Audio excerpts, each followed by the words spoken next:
გიოს ტულა ბიჭებს რომ ნახავ ქუჩაში, ფიქრობ რომ და გიოს სჯობთული მოხდეს.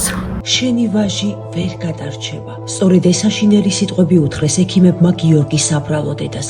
უფლის სასწაულით ბიჭს სიცოცხლე შეუნარჩუნდა, მაგრამ უკვე 9 წელია მას მზის სინათლე არ უნახავს. გიორგი ცხოვრებით ტკბებოდა, მისლებს ისახავდა, გეგმებს აწყობდა და უცებ მოულოდნელად ცუდად გახდა. დედა მიშველებ, კვდები და სიტყვის დასრულებაც კი ვერ მოასწრო, გონება დაკარგადად დაეცა. 3 თვე კომაში იყო, მაგრამ უფლის სასწაულით ბიჭმა გარდაუვალი სიკვდილი დაამარცხა. ძალიან ძნელია ეგრე რომ შულს უყურებ 9 წელი. ღმერთს იმედი მაქვს და სულ მოცულობდა ბევედრები ღმერთს. ჩემს სიცოცხლეს დაუთმობდი ყველაფერს და გიო კარგად იყოს. მეგობრებო, რეაბილიტაციის გარეშე გიორგი ისევ ტანჯვის იმორებში დაბრუნდება, რომელშიც 9 წელი იყო. ნუ თუ ღამით მშვიდად დავიძინებთ, როცა გვეცოდინება, რომ ამ ღვთისნიერმა ბიჭმა სიცოცხლისთვის ბრძოლა მხოლოდ იმის გამო წააგო, რომ ისთვის ცირედის გაღებაც კი დაგვენანა.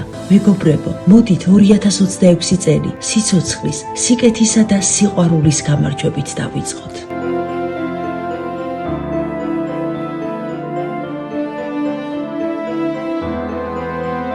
გადარიცხეთ ნებისმიერი თანხა ჩერნოვეცკის ფონდის ოფიციალური საიტის მეშვეობით.